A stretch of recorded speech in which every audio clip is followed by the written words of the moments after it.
Bing, bing, bing, bing, bing, bing, bing. Hello everyone, MarkyJoe1990 here, and welcome to my event tutorial. So, here are the items you're going to need. You're going to need the event assembler, Nightmare, the Game Boy Advance Fire Emblem Nightmare modules, FE Editor ADV, HXD, you're going to need a ROM, and I think that's it. I'll list anything if I forgot. So, this is assuming you've already done the map tutorial that I made on TileEd, not Mappy.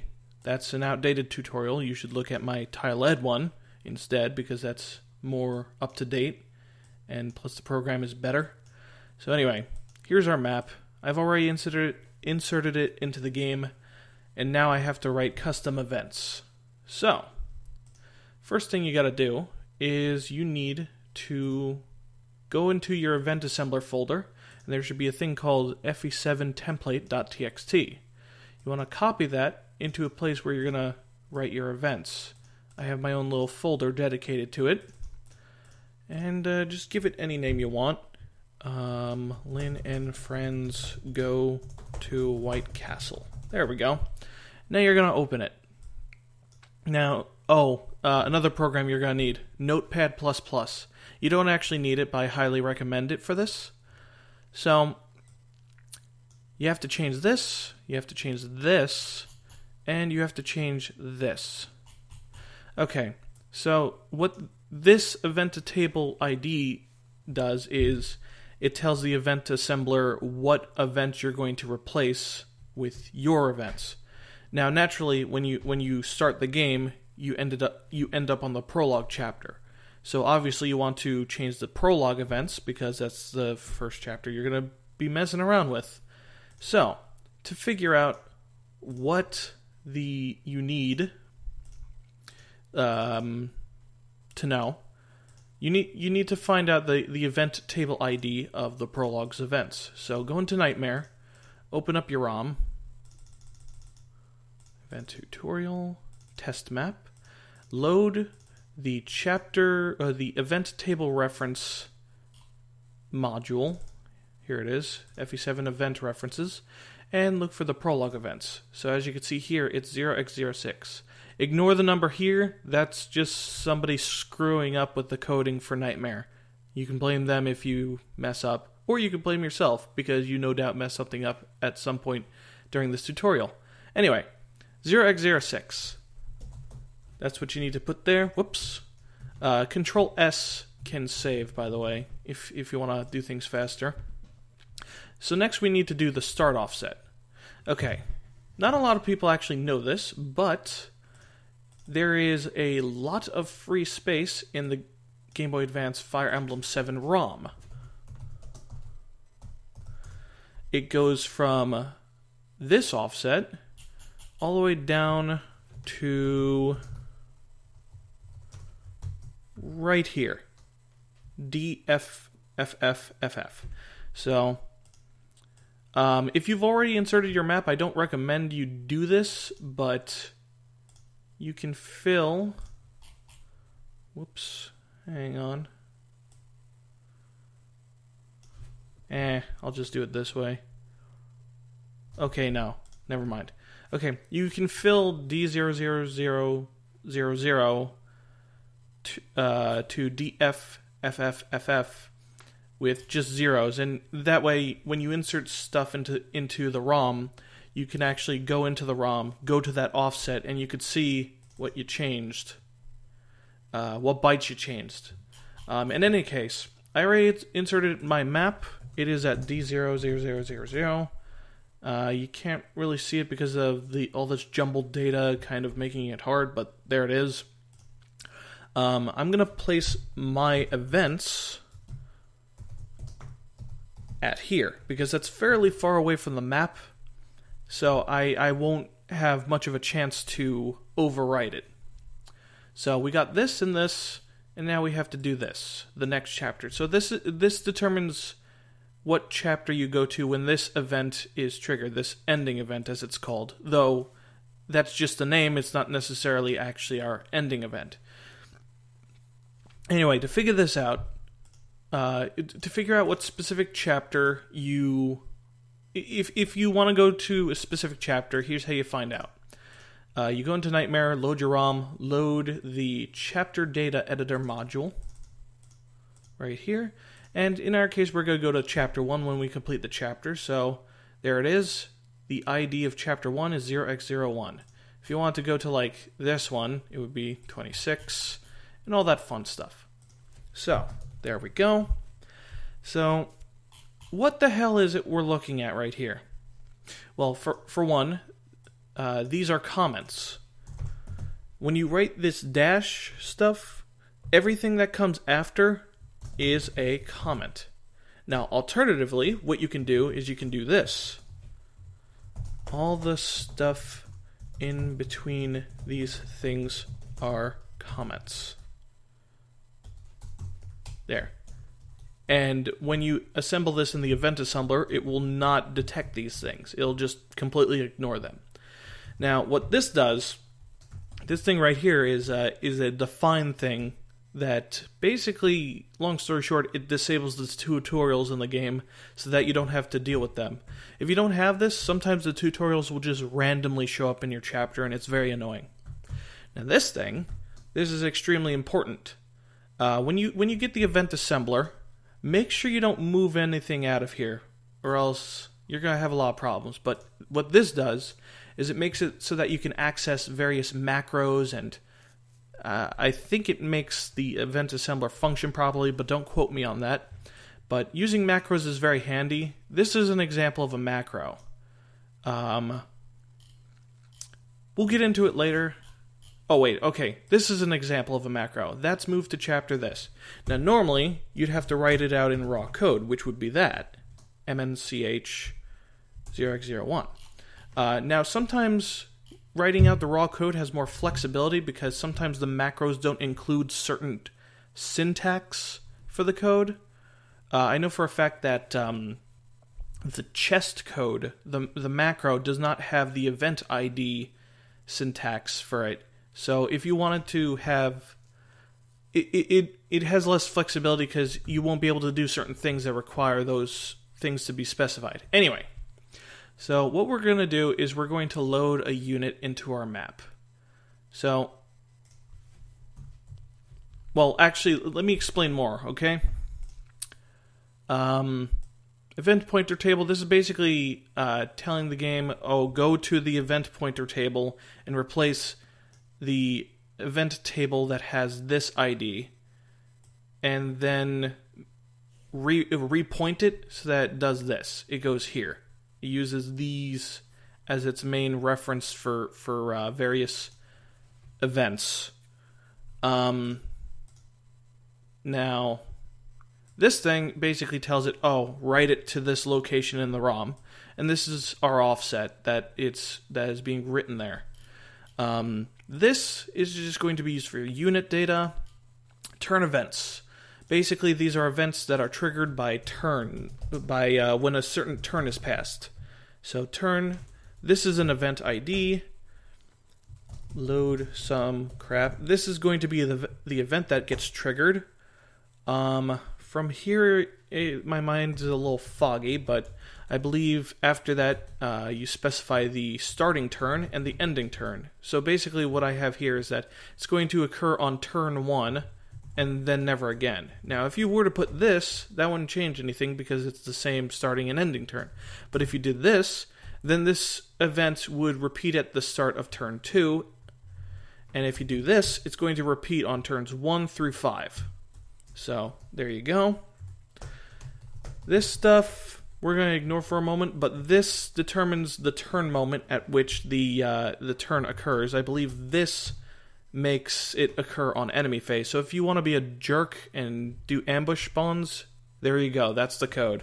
I think there's also one for NPCs, but I forgot what it was. Anyway, so we're going to get rid of this thing because that's a macro, and that's not going to give us as much flexibility and whatnot. So basically, when our chapter starts, unless you have the preparation screens enabled in the Nightmare editor, it's going to load the first turn event. So in this case, it's going to load this load some crap event. But we have to tell it what load some crap is. So we have to specify. So this is how you write like an offset. So it's telling it, oh, go to this offset down here. And basically what we have here is just, oh, it's going to go to this offset, and then that's the end of the event because end A, which is end event. What we want to do is we want to load some units. So that is the load unit code, but we also need to specify what units. Dudes be coming. That apostrophe probably wouldn't be good. So it's going to load the units that are on that offset. And we'll get to that in a moment.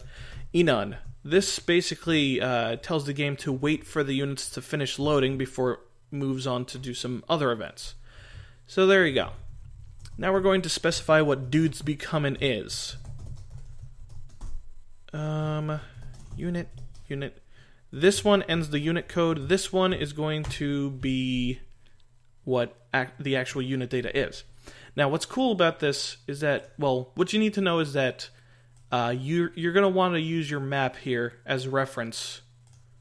Let's just check the frames inserted thing. Okay, you want to use your map as a reference. This is my map. I want to load Lynn on this throne right here. So, the coordinates for that are 2, 1, as shown in the bottom right corner here. Well, bottom left, sorry. So what we're going to do is we're going to load Lynn. Alternatively, you could write the actual hexadecimal code, but I choose to just do Lynn. And this is where my mind gets a little foggy, so bear with me. Unit. Sorry for the unprofessionalism. Oh, wait. There we go. Here we are. Okay, so we're just going to put this in, just copy paste it. Okay, so the character ID. Well, we want to use Lynn, so we could type Lynn or we could type in her character ID. Her class, I don't know what it is, so we're going to look it up in the Nightmare Editor. Again, open up your ROM, all that fun stuff. Class editor. So her class is 0x02. The leader character. Now, this is actually something a lot of people overlook, but the leader character is basically used for enemy units and NPC units, and it basically serves as a priority for who moves first. In most Fire Emblem games, the boss will always be the first to move on enemy phase. Of course, most bosses stand on a throne and do nothing, so you don't really realize this until you move up to the boss and they start to counterattack. But basically, this sets it so that this unit will always move sometime after the whatever the leader character you specify is. Now, since this is an ally unit, it doesn't really matter because we choose whatever order we want to do it in. Miscellaneous data. Now, this I actually do recommend you use the macro for no matter what. This determines the level of the unit, their alliance, and whether they have automatic leveling or not. And I'll explain that in a bit. Alright, so Lynn is usually level 1.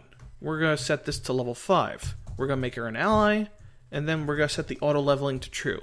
So basically, because the game thinks Lynn is normally supposed to be level 1, as shown in the character editor right here. Lynn. Yeah, right here, level 1. So it notices that she's supposed to be level 1, but we set her as level 5.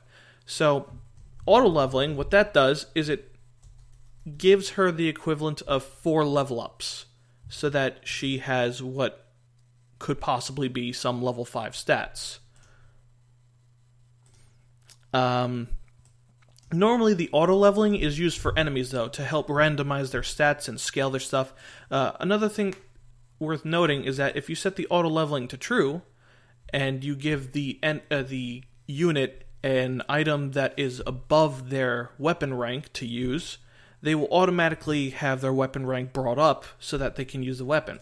So if you wanted to give just a generic level 1 bandit the Basilicos, that legendary axe you get near the end of the game, you can literally just put it in their inventory, set this to true, and there you go. You've got a really mean looking bandit. Loading position. Okay, so this is where the unit starts. The initial spot where they're loaded. So I'm going to have her load at the top left corner of this map, which is 0, 0. So 0, 0. And her starting position, I'm going to put it here. So that's 2, 1. Basically what that does is Lynn will load at 0, 0, the top left corner, and then she'll move over to the throne. Okay, now for her inventory. Now, you can only put 4 items in their inventory. If you want to put a 5th item into their inventory, you have to use ASM.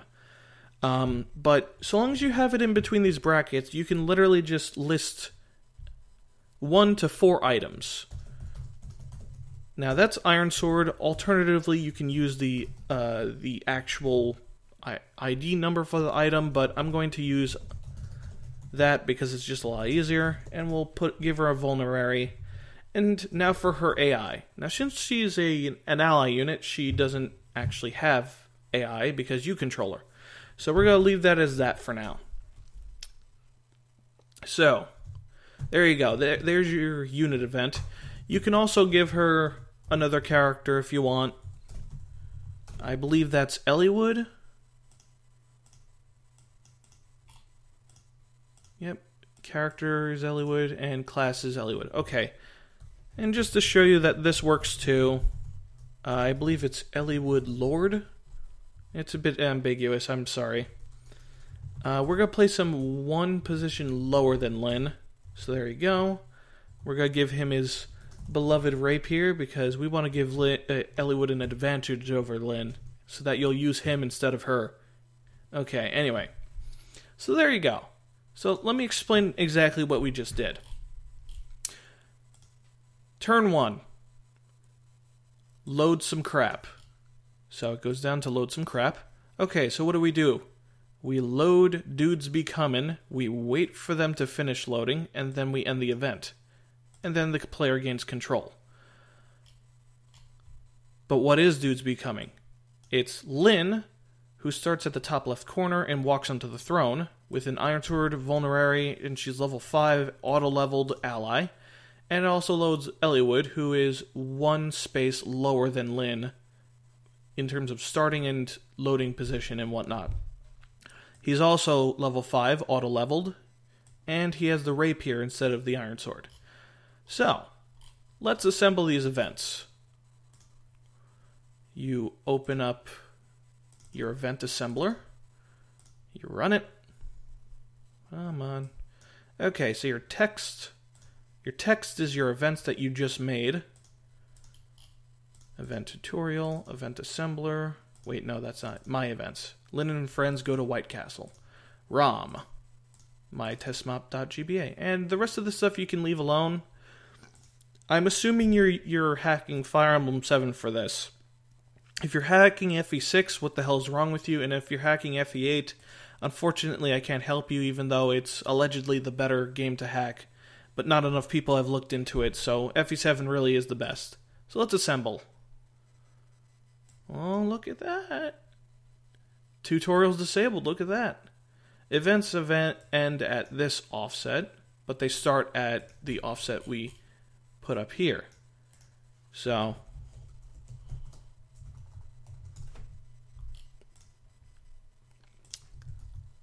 our events are about this big. That's how big our events are. Okay, no errors or warnings. Please continue to be awesome. Awesome! I think I will. And let's see how it looks in the game. Move ahead. We're gonna... Yep, okay, so no starting events or whatever. Oh, whoops. Okay. When that happens, you can fix that. You can either, at the start of your event, you can do this, which takes it out of beginning blackness, Or, alternatively, you can make it so it just doesn't do that in the first place by opening up the ROM in Nightmare, as always. Opening up the chapter data editor. And where is it? Here it is. Chapter title display fade out. Fade to map. There you go. Whoops. Wrong one. I'll close that. And let's see what happens. Yep, there we go. See? They started over here and moved over here. Okay, there's our good old buddy Elliewood. Better than Lynn. Okay, so on this map I put in everything we need for various events that we're going to be doing here. One moment, I'm going to stop the video.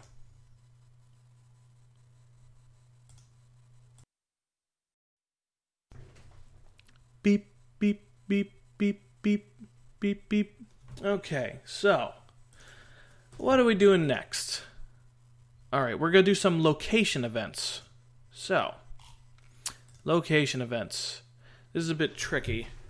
Again, I recommend using the macros for this, but if you want to have extra flexibility, use the event assembler language. I'm going to quickly look at something. Main code helpers. In your event assembler folder, there's a thing called EA Standard Library, and you can look at all the macros you have. Main code helpers is what we're going to look at right here. Okay, location-based events. All the ones you need. Door, and this, so as you can see, oh wait, this is FE6. FE7, there we go. So over here, it defines a macro, see right here, event ID offset XY, and over here is the raw code. Now, what really annoys me is that when you make a village with raw code, the command here, nothing tells you what the heck it is. And that's why I recommend the macro. However, with the macro, you don't have the event ID thing. So you can't do after event activated codes, which you might want. But anyway, here it actually has the appropriate command. So maybe you could just copy paste this, whatever, it doesn't matter. We're not going to be using the after event activated thing in a while, so anyway, village. We do in fact have a village. It is right over here, and the entrance is at 1.8. So the XY is at 1.8. Event ID. Oh, I guess it does have that then. Yeah, it does. Oh. So some of these some of these other ones don't, like the chest. If you want like some enemy to pop out of the chest, you're going to have to use offev, and you're going to have to use the raw code because the macro doesn't have the event ID included. Okay, so anyway. Offset. Make a dude talk to ya. Okay, so this basically tells the assembler, at this location, right here, make the event this happen. We have to define that event, though. So, here we go. Talk to ya. Let's see, how do these normally go? Okay, so I'm going to fade to black at the speed of 4. Background, I don't know any of the backgrounds in the game, so we're just going to go with whatever. There is actually a list. You can find it in the Nightmare folders. Usually has it listed somewhere. Hang on. I want to make sure you guys know this stuff. Let's see. Background editors? Backgrounds. Yep, here we go. Lynn's Tent Underground. House with Fireplace. That actually works quite well, but it's not the one we're looking for. I'm going to use the Village Garden. Okay. I believe there are, in fact, macros for these as well. So, you might not even have to do what I'm doing, but, you know, just, this is how I do things. Okay. So we want some text to occur. I'm going to make it this one.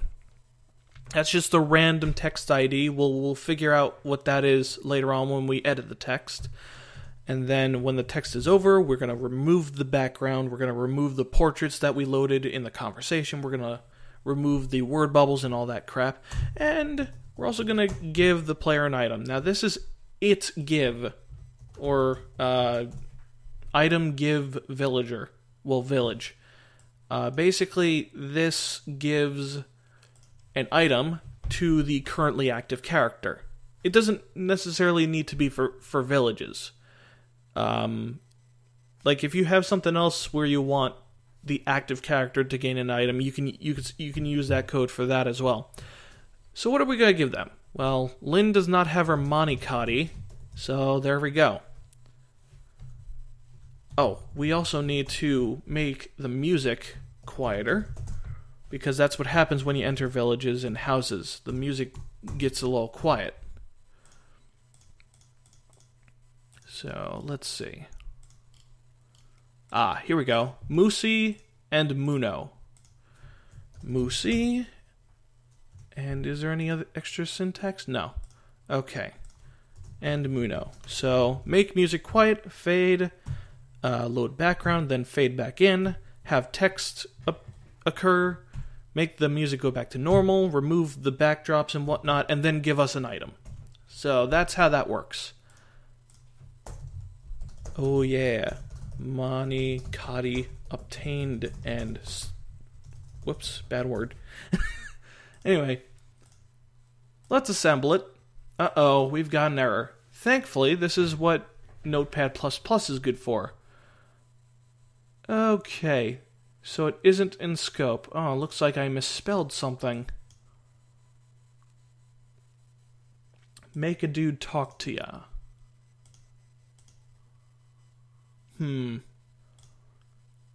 Okay, so it's on line 41, column 1.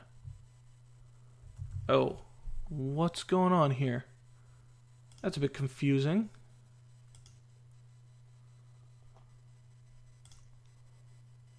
Oh, wait, wait. What the heck? I don't see an 8 there.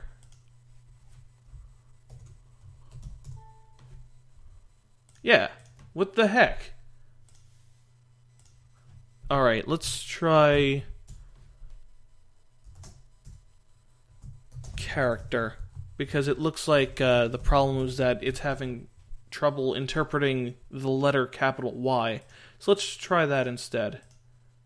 Yep, there we go. See, I'm very used to errors like that, and I have very good intuition when it comes to it.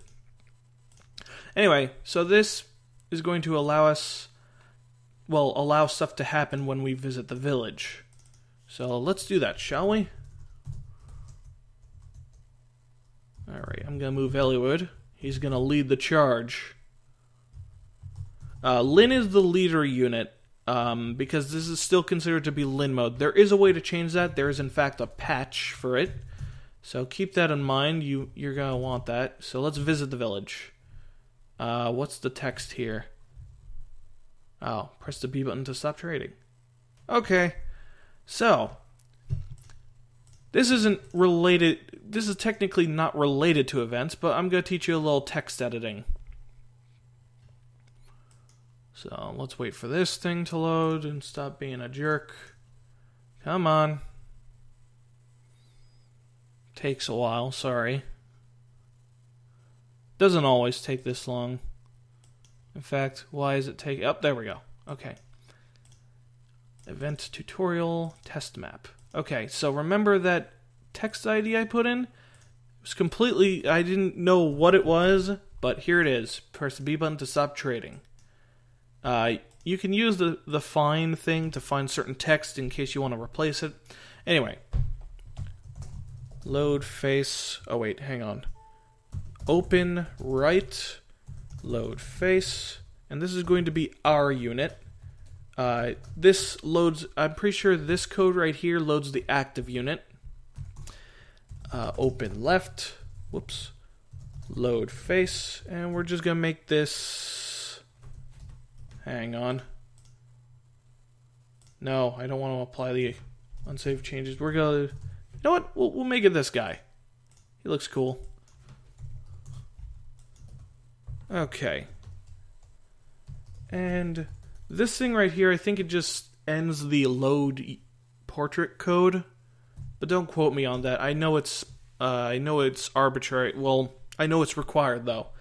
So again, this loads the active unit, and this loads a specific unit, and this ends the specific portrait thing.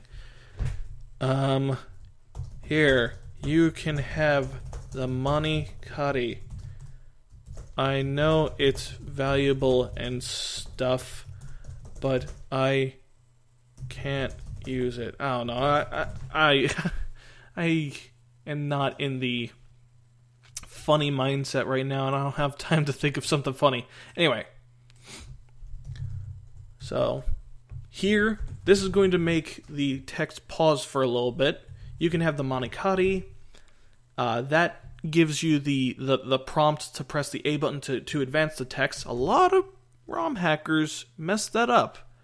And as a result, the text moves on its own without the A prompt, and you get things called text skips. It's very annoying. I know it's valuable and stuff, but I can't use it. And then it gives you another prompt, and this ends the dialogue.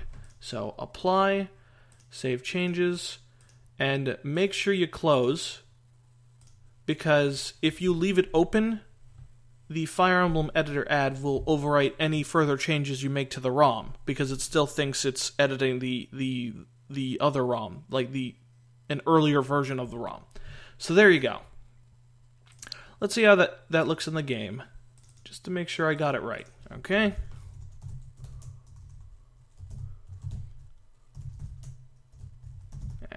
I hate how it automatically locks on Lin.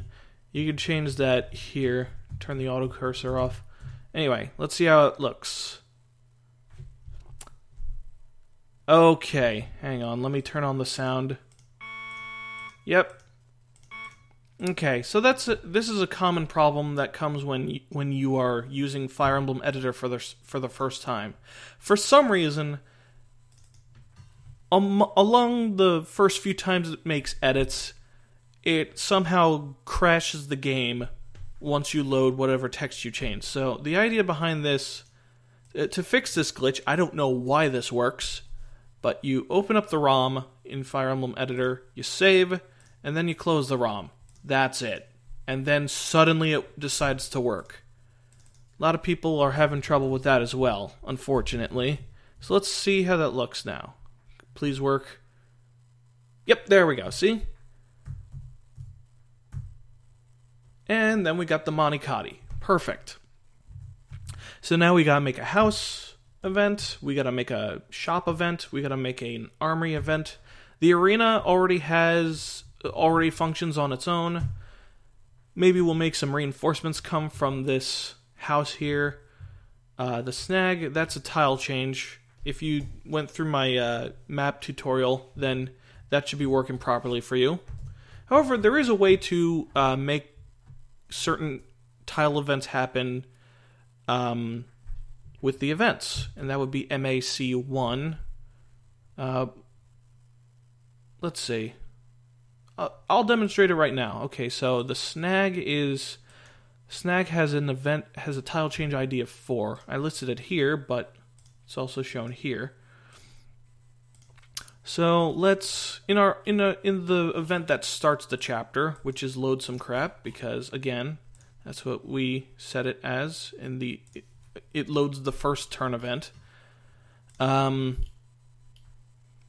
gonna have it activate a tile event, and we're gonna make that event number 4. And okay, so this says, hey, make a tile event occur. This is the ID of the tile event you're going to change, and this makes it changed. Now you can also revert it, or you can put it in decimal. We're going to make it in decimal because that's simply easier. We're going to assemble, and again, we're going to look at how that looks in the game. We start the chapter, because stuff, and there we go, look. It made it so that did the thing. So if you wanted the enemies to, like, If you want to do that one chapter in Fire Emblem 5 where they destroy the bridge, you could do that using the MAC thing. Anyway, we're going to remove that because we don't need it. And we are going to tackle the other location events. And then we're going to tackle the door and chest events, which, again, very simple stuff. Okay, so house. We are gonna I'm just gonna use the same text thing I used for the village, so don't mind me. We're gonna go over to location events. Gonna put the house right there. Doesn't matter what order you put these in. Offset 4:8. Oh, whoops. House, man, it hurts. It doesn't matter where you put these pointers, by the way. See? You could just put it there and it doesn't matter. I'm just going to copy my events here, because I don't give a crap. And we don't, yep, we're not going to give them the Monikati. What else needs to be done? Okay. The shop and the armory. Okay. These are a little bit different. Okay, armory and vendor. Vendor. Offset. X, Y. Okay, so. Vendor. That's 5/8. Whoops. Wrong one. 6/8 is the armory. That's where I placed it. Shop till drop, because we don't want that Y for some reason. Get more killin' powers. There we go. So these are offsets, so we have to tell the game what the heck that is. And this is basically how shop inventory works. You just put Schlee, Iron Sword, Iron Axe, Hand Axe, and if you don't want to put it anymore, I think what you have to do in order to prevent a certain error is that you need to have 4 items in the shop. And if you don't have a multiple of 4 items, sorry, that's what I meant. You need to have a multiple of 4. If you don't want to have a multiple of 4 items, I think you gotta replace the rest with zeros or something. It's strange. Okay, so. Oh, you know what? I should probably put this here. That would make more sense. Okay, so our shop is going to have fire, thunder, Erish, Kegel, and a vulnerary, for good measure. Okay, let's see if it works. Seems fine so far. Test map. Okay, we gotta go through the tedious process of moving Elliowood again. Okay, save state. And there we go. Ershkegel's free, that's awesome. And Elliowood can use it because it doesn't have a weapon rank. That's actually default, by the way. Okay, and now for this place. Yep, there we go. We got our nice little inventory of items. Okay, the arena is fine. You don't need to mess with that. There isn't any code to use it. You just can. I'll demonstrate just to show you. Because I have to show it. Oh, wait. Oh, that's funny. But yeah, I don't have any money. Okay, so let's do that. Let's give ourselves some money. I believe the code is this. That'll be 5,000 gold. Let's just make sure I'm right. By the way, to do the find thing, you just hit Control F and then this thing shows up.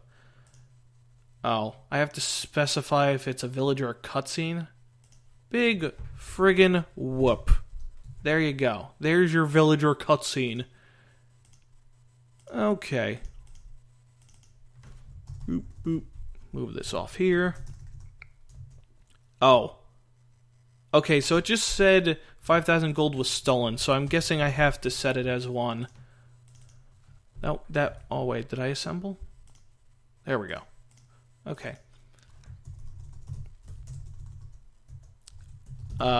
Okay, yeah. This time I actually have 5,000 gold. Okay, let's invest. How well will you do in the arena, Elliewood? Let's find out. Oh, you're up against a pirate? You're gonna have no problems. I bet you can double that guy. Nope, you can't, because you're slow. Congratulations, Elliewood. Alright, well, I got more money. Wow, they give you a lot of money. Dang. Okay, so now we gotta do the chest. I believe that's the macro for it. You can do chest money, specify the amount of money, or item. Now, chest is one of the macros that doesn't have the event ID syntax. So again, if you want things to be triggered by an event ID being set off, then you're going to have to use this, or make your own macro, which is, in my opinion, preferable. But for now, we're just going to stick with this. Rune sword, because that just sounds fun. Alright, and where's the chest? The chest is at 6-1. And you know what? While we're at it, let's just get the door out of the way. I'm going to turn off my tile events, and the door is right here. Alright. Just need to check it again because I forgot. 6-3. 6-3. And that makes your door functional. Oh yeah, we should probably give our dude some chest key, door key. There we go. Yep, okay. It's very finicky with capitalization and how it wants you to write things. So keep that in mind. Again, you could just look at the definitions. Give yourself an idea of what the hell you're supposed to do. Anyway. Restarting. We're going to move Elliewood again. Making sure everything works. I believe I gave Elliewood... Yeah, okay. He has a chest key and whatnot. So let's open this up. Now, if my calculations are right, which they no doubt are, we're going to get a rune sword out of that chest. Yep, there we go. Alright, so how's about we get some enemies? Oh yes, this is the fun part. So, I'll be right back. Bing, bing, bing, bing, bing, bing, bing, bing. Okay, so, enemies. Let's get that out of the way, shall we? Okay. Let's write some enemy data. Enemy data. Okay. I'm just gonna copy this crap. Okay, so I believe Bot of the Beast is has an ID of 87, but the first generic bandit you meet, I think, is 88. So, what class are we gonna make him? We're gonna make him a brigand. Because I'm boring, I'm sorry, it's just who I am. We're going to make him an enemy. We're going to make him level 10 because the generics are usually weaker than the player anyway. Unless you have Hector hard mode activated, in which Nightmare, chapter data editor, there is a thing right here, hard mode bonus levels. This is specifically for Hector hard mode. You get 3 bonus levels here, but you can change it to whatever you want. Take note, it's in hexadecimal, so this would be 10, this would be 16, blah, blah, blah. So, there is actually an ASM that actually activates Hector hard mode, but we'll look into that later. For now, let's just keep our mouth shut about that. What are we going to do about that dude? We're going to take that brigand, we're going to put him over at... We're going to make him come from that fort. That's at 8-8. So we're going to make the loaded location and the starting location exactly the same. We're going to give him an iron axe, and we're going to say screw you to all of his other inventory, because, as we all know, generics are never well equipped. Is this thing going? Okay, just making sure. This is like a one-shot improvisation, by the way, so that's why it's very unprofessional. Okay, load the dude. Oh wait, we haven't loaded him. We just only wrote the data, so let's go do that. So after you get the money, enemy data. You don't have to name it enemy data, by the way. You can name it Rumpelstiltskin, and so long as it matches the enemy data name, it'll be fine. So anyway, we load the enemy data. We assemble the events, as always. Eventing from here becomes very simple, because you've pretty much done all the hard stuff. You already got the money. And there's our little brigand dude. Now, the weird thing is that I forgot to set his AI. Yeah, AI, that's a bit of a doozy. Okay, for now we're just going to stick with the macros. I believe the unit helpers has this one. Somewhere down here. Here we go. No AI, pursue without heed, guard, tile guard, blah, blah, blah, blah, blah, blah. We're going to have him destroy villages. So this is the AI code for it, but you could just use the macro. There you go. Event assemble. And now he's probably going to attack that village, and it's probably going to be impossible for us to save it. But for the sake of demonstration, we can make it in time, but whatever. And there we go. The village was attacked. There you go. And, oh no! You took away that Manikati that I want to give Lin. You're gonna pay now.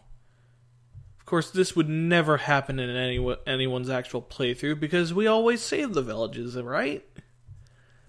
Okay. Oop. And he's dead. So, what else is there to do? It's worth noting that if you have a thief and you want it to steal from chests, it'll run over to the nearest chest or the nearest door, and it will grab the item until it either runs out of lockpick or chest key or whatever, or its inventory is full. And from there, it's just going to stand in place, because, believe it or not, the escape route for the thief is some hard-coded bullcrap. So you're going to have to be creative with how you make the thieves escape the chapter. You might actually have to force them to move with the move unit code. But anyway, what else is there to cover? Let's see. We need to do character events, location events, miscellaneous... Okay. Trap data. Okay, so this is for fire traps, poison traps, and for ballista for some reason. Okay, we're going to do a fire trap. This is very simple. Or not, because it has this type thing, and I have no idea what the hell that's referring to. Okay.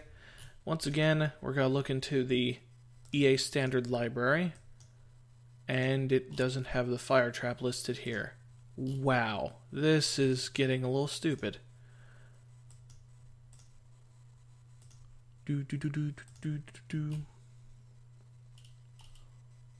Alright, well, we're just gonna have to make some guesses here, unfortunately.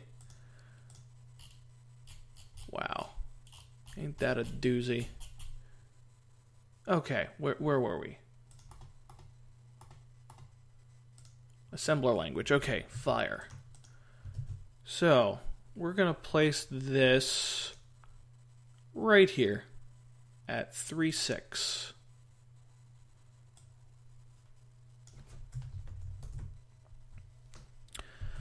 I have no idea what this is, so I'm just going to leave it as whatever. Okay, so this is the width, and this is the height.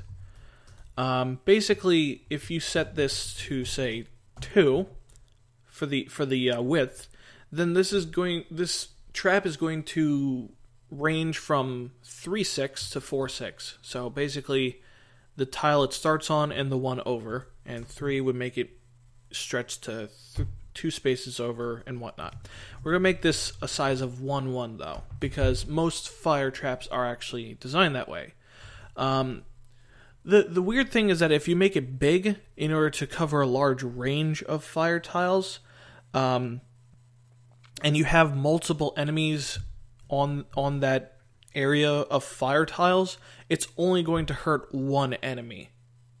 And it's going to hurt, like, a random one, I think. So, it's kind of unreliable if you want it to always hurt all the units that are in the area.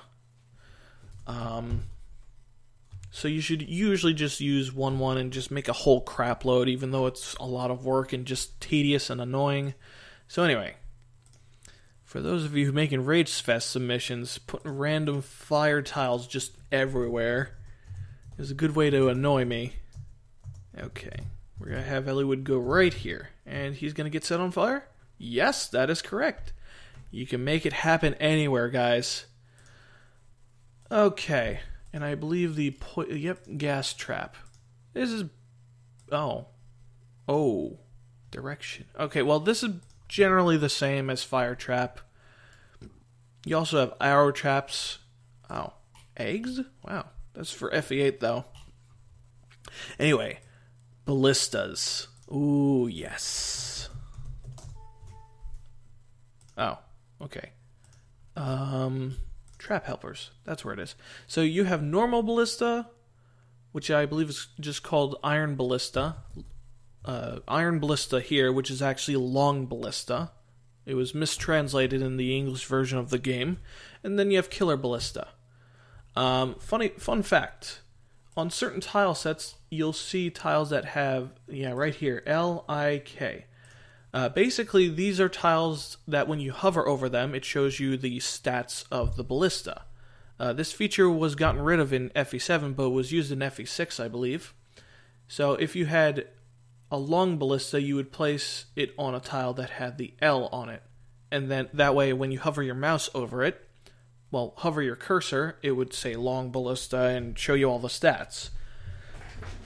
I don't know why they got rid of the feature. It's unfortunate, but there you go. Anyway, back to what we were getting at.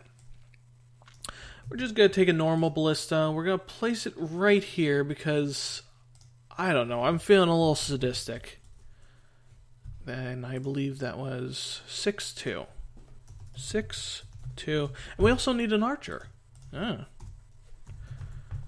So let's put it exactly on that ballista so that he can give us a horrible time. We'll make him level 2 though, so that he doesn't cause too much trouble, He's a bit of a mischief maker.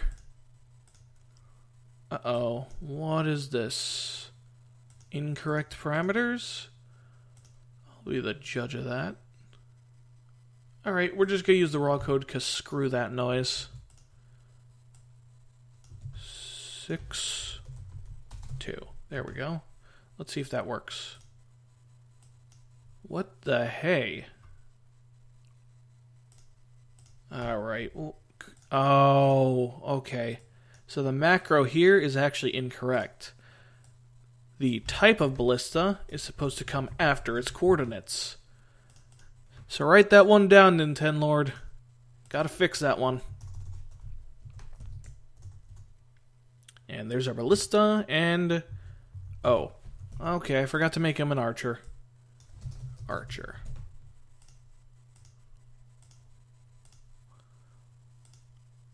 Okay, here we go. And there he is. And let's see him give us a horrible time. Yep, there he goes. And he missed. Because he's a terrible archer. He's not like 313 archer, Wow, his accuracy is crap. Okay. So, what else do we gotta cover? We did a lot of location events, character events. That's gonna be important. Okay. Let me explain what these are. If you have a preparation screen, then the units, like, you do the whole opening event thing completely different. If you don't have a preparation screen, you have to make the first turn load stuff. And that's how you do your opening event. Like, I could just type opening event here, and then it would do the opening event, but since I didn't put anything there stuff. Instead, it uses this because that's what I told it to use. But if you have the preparation screen enabled, which you could just do it right here, prep screen enabled in the chapter data editor, then it does it differently. Instead, it automatically loads what you specify as the opening event, which is shown here. Let me just let you get a good look at that. Yeah, right there. Opening event. Yeah. So it would automatically load the opening event, and any units you load during the opening event don't matter. The game's going to erase them once you get to the preparation screen, and instead, it's going to use the data you put here and here. So this is the ally units that are loaded in Eliwood normal mode. This is for Eliwood hard mode, Hector normal mode, Hector hard mode. Eliwood normal and Eliwood hard mode are shared with Lyn. So if you're doing Lyn's chapters, those are considered Eliwood normal and hard mode. And the same thing applies for the enemy units and NPC units, which I'm pretty sure doesn't matter where you put which and which. You could put all the enemy units in good, and I think it'll still work. But don't try that, because actually, come to think of it, it might mess with the when you move your units around during the preparation screen, switch them around and whatnot. But anyway, there you go. So that's that. The ending event, obviously, when you beat the chapter, you want it to end the chapter. So, miscellaneous events. This is a bit of a tricky one, because this is truly for miscellaneous events. Cause game over if Lord dies. Let me explain how this works. Cause game over if Lord dies. This is a off-ev event. Basically, it's an event that's triggered after another event has been considered triggered. It's basically this. It has an event ID of 0 because that allows it to trigger infinite amount of times. And this is the event ID that's triggered when an important character dies. And that event ID is triggered by their death quote. So we go into the quote editors. We'll look at both of these. Lyn tutorial. This can happen on any chapter. This actually points to a death event.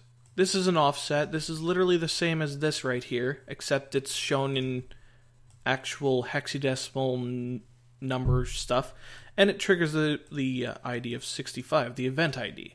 So that basically, when Lyn dies, this thing goes up and is like, okay, let's cause this event to occur, and that's the game over offset. Now here's the fun thing. You can actually use off-ev to do various other events as well. Yeah. In fact, if your main lord dies, you don't even have to make it cause a game over. You can make it literally just cause some other event to occur. Maybe it'll load some more enemy units, just as a final FU to the player. But anyway, let's have a little fun, shall we? Instead of a rune sword in that chest, we're gonna make an enemy load out of it. So, where is that rune sword event? Right here. Okay, so we have to use the raw code for this one, unfortunately. There we go. So that was at 6-1. And we're not going to make that give us an item at all. So the event ID, we're going to make that 12. It's worth noting that event ID is 1. Well, 1, I think, is the boss quote for when he fights any character. Event ID 2 is for when the boss dies. Event ID 4 changes the music to whatever you have set as the secondary player or enemy phase theme in the chapter data editor. 65 is the game over event, and I think a few others are somewhere around there. I think 3 might be route missions when you kill a bunch of enemies. But anyway, I recommend you start at 11 and move up from there. And don't forget, it's in hexadecimal, so keep that in mind. Actually, you could probably just get away with putting it in as decimal. Then you won't have to put in the hex. Yeah, that's fine. So yeah, event ID 11 or 0B. Actually, I recommend hexadecimal because Nightmare looks at the hexadecimals instead. So for organizational purposes, it'd probably be easier this way. Anyway, so this is going to trigger. This is going to make the event ID of 0B used when you open up that chest. Let's go back down. This thing, that's not complete, so we need to complete it. So this basically means that this is going to trigger an event when we open that chest. Oh, yeah.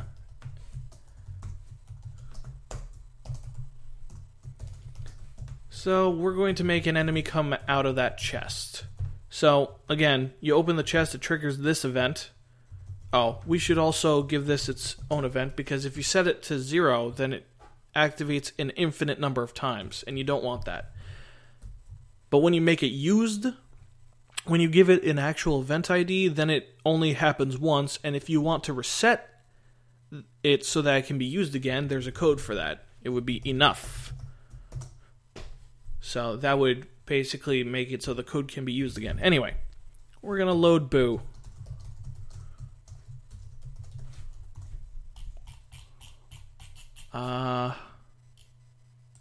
Here we go. Just copy that because I'm a lazy person. We're going to make it a brigand because, again, I'm boring. 6-1. Whoops. 6-1. And then make him move to 6-2. And we're just not going to give him any AI. Or you could just put no AI. So let's see. Does that work? Looks like it. Oh, man. Oh, crap. I gotta deal with him. Okay. Let's just quickly trudge our way through this, shall we? Ooh, damn the fire tile. You stay on that throne, Lynn. You don't get your butt kicked, please. Ooh, this is actually kind of annoying. I'm never going to design a chapter like this again, that's for sure. Boop, boop. And moment of truth, everybody. Let's do it. Yep, there we go. And if you want, you can have him say something right here. Maybe like after he loads. Have Balker say something again. But we're not going to do that. Anyway. So, that should give you an idea of how miscellaneous events work. There's also the area event, which basically is an event triggered when a unit steps into a certain range. Again, it doesn't discriminate between ally or enemy units. So, you're going to have to make it check if it's player phase. Again, I think there is a code for that. This is where we're going to have to touch into the ASM codes. We don't have to make ASM, don't worry. Trust me. We're not going to get into any of that crap. Where the hell is it? Oh, yeah, okay. If player phase. Before I go further into whatever other stuff we do, we're going to get into this because we need to get this out of the way, alright? Conditional events.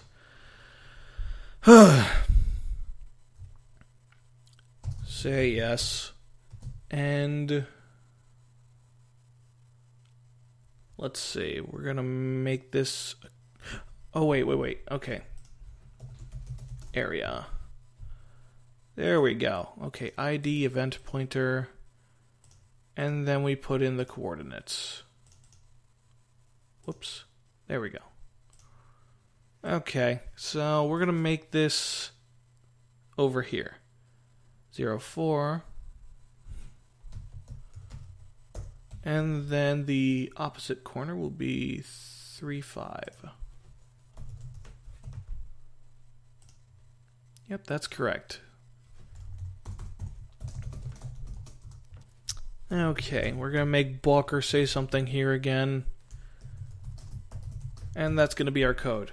But we have to put in the if player phase thing, because again, if an enemy unit puts themselves in this area, then it's going to trigger it anyway. So we want player phase. So, conditional events. They work like this. If something, something, something, then execute this code. Oh, wait. We have to give it an ID, and then this ends that if statement. So, in this case, it's if this ASM returns true, then have blocker talk. This is if ASM condition. There's also several other conditions. I'm not going to show you all of them, but anyway. Now, if it's an enemy unit, we can either just have it do nothing, or we can have an else, in which always make sure else is after the inif that ends the previous if statement. And then you need another inif to end the else statement. So else, do nothing. So there you go. Let's see. And maybe if, oh, that's right. Okay, so if the enemy steps on it, that still means it's going to activate this ID right here, and that's going to make it so the area events can't actually be used anymore. So it's still going to screw things up. So we need to make it so that it can be used again. And that makes it so it can be used again. That event ID right there. So let's see if that works properly. I have a feeling it won't because area events are kind of finicky, and I think it's because the syntax here is incorrect. Let's remove all these. Jeez, I have so much stuff. Okay. Move my mouse out of the way. Well then.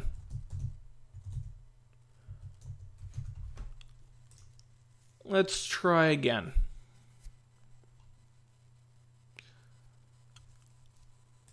Let's see, if it is player phase. This is where things get annoying. When you don't know why something's not working. So that ID right there.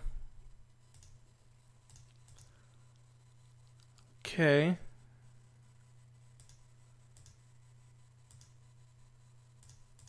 Else, inif. Yeah, that's all correct.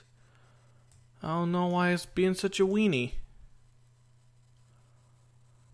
Maybe what it is that I got it wrong. Maybe it's not activating the event at all.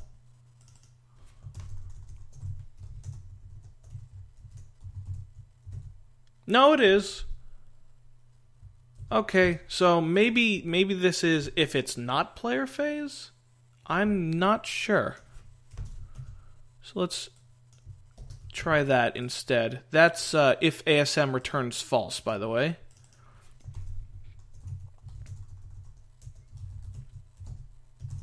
Yeah. So another one for you to write down, Nintenlord. If not enemy player phase.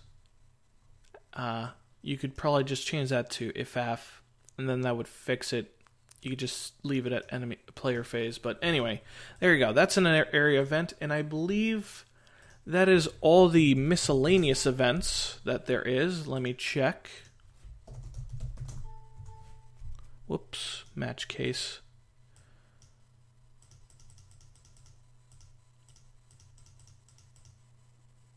Okay, hang on. This should be listed under the, miscellaneous events. Okay, yeah, that's all the miscellaneous events you need to know of. Oh wait, there's also one for if ASM conditions are true. Yeah, right here, ASME, right there. Okay, anyway, what else is there to cover? Good, opening, bad, trap data, we already covered that. Character events. Okay, this is very simple. Now, again, there are macros for this, so I'm just going to use the macros for the hell of it. So, character event both ways. This makes it so that both characters can initiate the event. Okay. Let me explain. Character event. Event ID, again, that's so that if you set it to anything besides 0, that makes it so it can only be used once, and it also gives it an ID. The pointer, this is obviously the event that occurs as a result of you initiating this conversation. Character 1 is the character that starts the conversation, the one that you control in order to make it happen, and character 2 is the one that is receiving it. And this makes it so that it goes both ways. You can have Eliwood talk to Lynn, and you can make Lynn talk to Eliwood. Alternatively, you could just make 2 of these and just reverse the character 1 and character 2s. This is for FE6, though. Whoopsie doodle. Okay, so for FE7, you have something different. You have the character event. It's basically the same, except it has after IDs. And you can put in a maximum of, I believe, 4 event IDs. Basically what it is that I think it's either if all the IDs you listed are activated or aren't activated. But don't quote me on that one. But, if you have certain events activated and you want this conversation to only trigger when those things have been done, then you would want to do that. But for the most part, you could just stick with this, or you could use the raw code, which would be just this. Making it 0 allows them to repeat the conversation as many times as you want. Talk it up, yo. Eliwood will start the conversation. And we're not going to have this be triggered, but be accessible. We'll have it accessible from the start, is what I'm trying to say. I'm going to make it so that they can just talk infinite times, because I don't care. Talk it up, yo. And remember, if you set it as an ID, like 6, you can only do it once, but, again, the enough code will make it so it's unused, so that you can repeat it. But anyway, changing that back, we're going to make this use the Balker text again, because again, I don't want to have to bother changing more text. Anyway.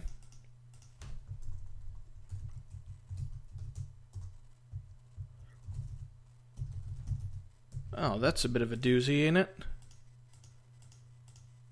Oh, wait, it's probably referring to Lynn tutorial? Yeah, I think it is.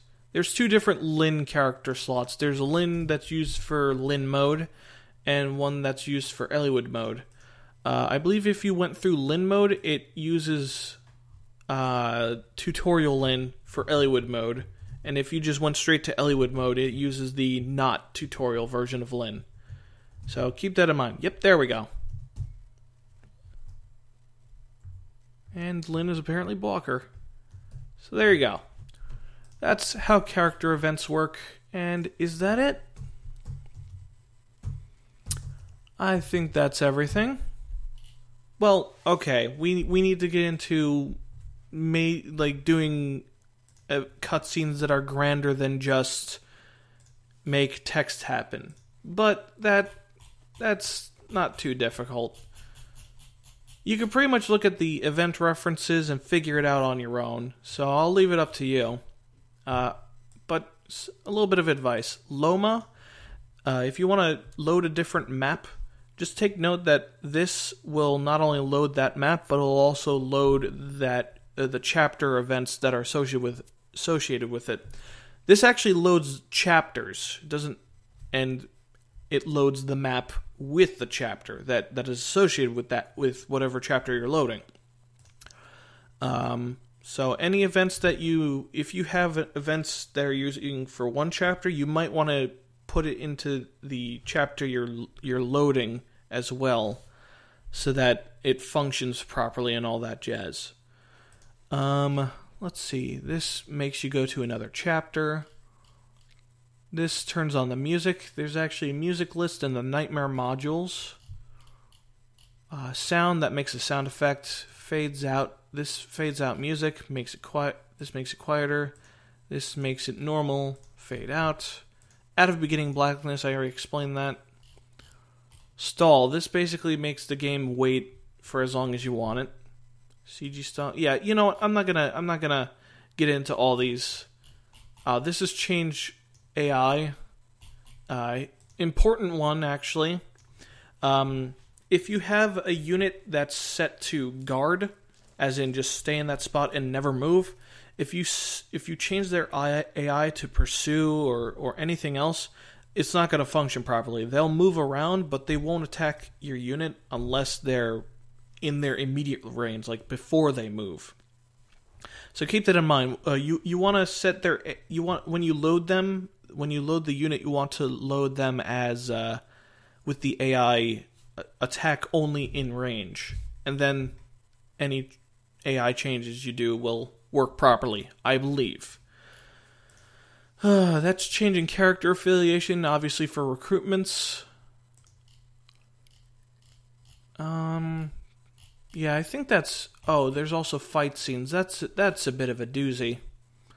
You're probably just going to want to use macros for that. I believe it has one for that. Yeah, you'll just have to find it. Whatever. But when you make a fight event occur, it's a bit complicated.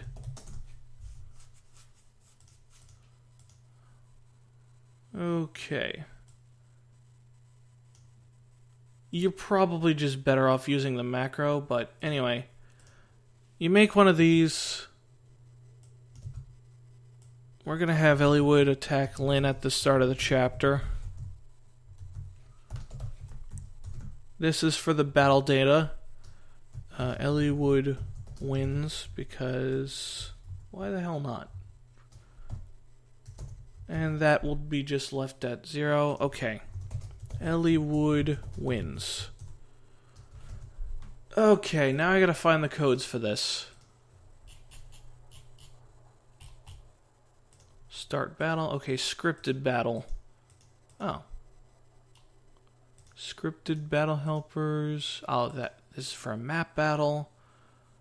Okay, this sets various parameters, like what item they're using, I think. So I found that out because when I did this map battle thing for Fire Emblem, it actually changed the inventory of what one of my characters had. So this is a load of bullcrap. This isn't a map battle. He just changed the inventory. Okay. Here we are. So these are all the different attacks, different things you can have happen in the battle. Attack or critical, end battle. You know what? I'm going to have Elliewood start the battle with Lynn, but nothing's going to happen in it because I'm boring like that. That'll be funny to watch. Okay. And here we go. And it crashed the game. Hooray. So that didn't work out. Let's just have... we'll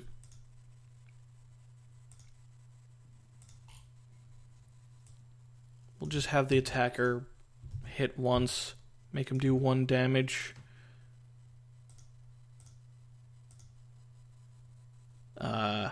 Last attack? I don't know. Maybe setting it to true will do something. I haven't really messed around with the fight event a lot, so forgive me. Let's see how it goes. No, it's just being a jerk. I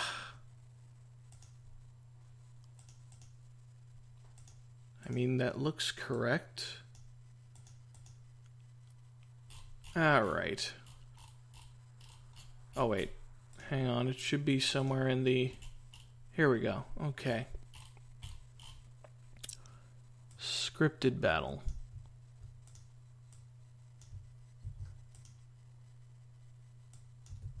Maybe that's it?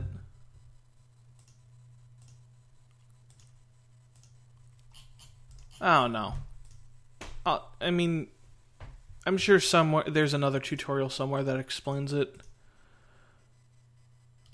I just don't want you guys to think that there's like, I don't want to make it too difficult for you guys. Wow, it's 36. Dude, that's damn. Okay, whatever. I mean, it's not a big deal. You guys can figure that part out. I'm just gonna look through the event assembler language, see if there's anything else that really needs to be covered. This kills the character that you choose. You can also specify a position. There's different ways to load units. There's one called load filtered. I haven't really messed around with them. I don't really see any reason. This moves specific characters, so that's good for cutscenes.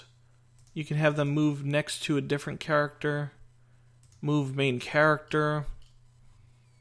Reposition. Move unit without showing movement animations. Alright. Ooh. That one might actually come in handy. This is manual movement. Yeah, whatever. Reappear character. Warping. That one doesn't really need to be covered. This is, okay, here we go. Fog. So, VCBF. Set that to, if you set it to just 0, that removes the fog. But you can also set how much distance you can see. So this is 6 spaces, or 6. This is 1 if you really want to have a poorly designed chapter. So that's for black fog, as in night. There's also white fog, which is for normal fog. And then there's the various weather conditions. Again, I believe the macros will tell you which is which. ASM world map. Okay, there's also world map events. I believe Mario Bro has a tutorial on that. So let's not worry about that too much. Yeah, these are just okay, so there's text for loading text. You get the picture. And these are a bunch of other things that don't matter. Wow, is there really not that much codes in the game? Okay, so if you're too lazy to fix the shop inventory things and not give it a multiple of 4, you might have to use this immediately after. So keep that in mind. This is for loading ASM code at an offset. If you had some ASM at an offset like D00000, you'd have to put it in as D00001. I don't know why, but that's just the way it is. So just put +1 at the end of whatever offset you're loading. This is for camera. It moves the camera to a specific position. Again, for cutscenes. This turns the camera on. This turns it off. This is good for when you're loading units and you don't want the camera to scroll while it does it. These are conditional events. I already covered those.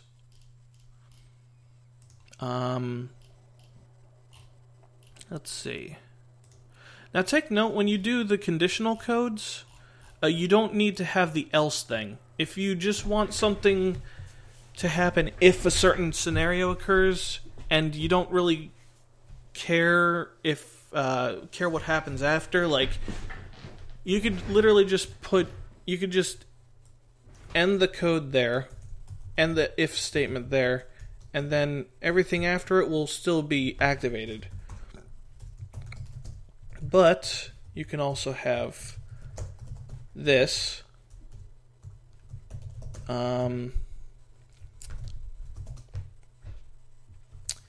Yeah. So that's in the case of that area event, this is if it's player phase and they walked on this area thing, make the text occur. Otherwise, reset the thing. And then after you have those if statements, you can just have other stuff happen that always occurs no matter what. So if it's player phase, it would have the text occur, and then after these if statements, it would make another text occur, which I put it as the same one as before. So if an enemy stepped on there, only the text would only occur once. So again, another thing to write down for conditional stuff. You can also, if a statement is true, you could also just have it jump. Go to. Is it go to or jump? And you could have it jump to a different offset and load different events. So I could have it go to oh yeah. And then because it's jump, it'll go to that code and it's not coming back to look at this other code. So you don't actually necessarily need to have else. You could just have it so that if it's true, it jumps to a different code. If not, then it's just going to continue reading this code. So that's a little trick that Camtech taught me. But I'm not sure if it's jump, go to, or call. Wait, no. Call is the one where it goes to a different offset, but it comes back and then reads the rest of this. So I just keep that in mind. I already messed with the fades. I demonstrated that. Fade CG, that one's easy. Hide map, I haven't messed with that, but it hides the map in units as it says. Ribu removes text bubbles. This loads background. This loads a CG. CGs are annoying, just letting you know. This makes it so you can't skip the events. This makes it so you can't skip the conversation. This is just text. I think I've covered everything you need to know. This flashes the cursor on a location or a character. This moves the cursor, I guess. I haven't really messed with that. This removes the cursor. Ends an event. This you need to use for if you have a preparation screen, by the way. For your opening event, you need to have this. This ends the game. This ends Lin mode. This makes an event ID used. This makes it unused. There's the call event. Okay, so it is jump. These give character items and whatnot.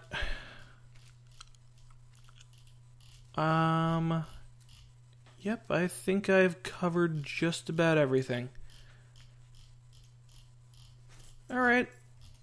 So, I'm not editing this video, so feel free to leave a lot of hateful comments. And you have a good day.